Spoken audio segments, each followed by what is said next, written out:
ಆತ್ಮೀಯರೇ, ಇದು ನೋಡಿ ನಿಮಗೊಂದು ಹೊಸದಾಗಿ ಗಿಡ ಪರಿಚಯಿಸ್ತಿದ್ದಾನೆ. ನೀವುಗಳ ಕೂಡ ನೋಡಿರ್ಬೋದು. ಇದನ್ನು ಬಾದಾಮಿ ಅಂತ ಕರೀತಾರೆ. ದಪ್ಪ ಎಲೆಯ, ಮಂದ ಎಲೆಯ, ಹಚ್ಚ ಹಸಿನ ಎಲೆಗಳು ಕೂಡಿರ್ತವೆ. ಈ ಹೆಚ್ಚಾಗಿ ನೆರಳು ಕೊಡ್ತದೆ. ಆಮೇಲೆ ಕುರಿ, ಆಡು, ಮೇಕೆ ಮೇಯಿಸೋರು ಈ ಎಲೆಗಳನ್ನು ಕಟ್ಕೊಂಡು ಹೋಗಿ ಅವುಗಳಿಗೆ ಹಾಕ್ತಾರೆ.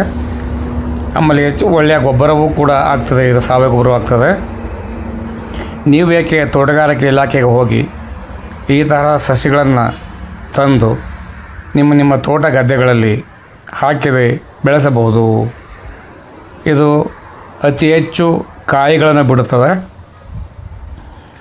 ಆ ಕಾಯಿಗಳು ದಪ್ಪನ ಬಲಿತ ಮೇಲೆ, ಹಣ್ಣಾಗಿ ಉದುರಿ ಬಿದ್ದ ಮೇಲೆ ಅದರ ಸಿಪ್ಪೆಯನ್ನು ತೆಗೆದು ಒಳಗಡೆ ಬೀಜವನ್ನು ಕ್ರಷಿಂಗ್ ಮಾಡಿದಾಗ ಬಾದಾಮಿಗಳು ಸಿಗ್ತವೆ. ಒಂದಿಷ್ಟು ಸಂಸಾರಕ್ಕೆ ಆದಾಯವು ಕೂಡ ಇದರಿಂದ ಆಗಬಹುದಲ್ವೇ? ನೋಡಿ, ಪ್ರಯತ್ನ ಮಾಡಿ. ಇವು ಕಾಡುಗಳಲ್ಲಿ ಇದ್ದರೆ ಕಾಡು ಬಾದಾಮಿ ಅಂತೇಳು, ನಾಡಲ್ಲಿದ್ದರೆ ನಾಡ ಬಾದಾಮಿ ಅಂತಲೂ ಕರೀತಾರೆ.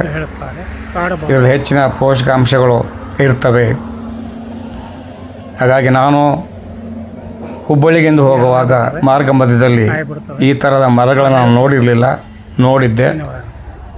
ಧನ್ಯವಾದಗಳು.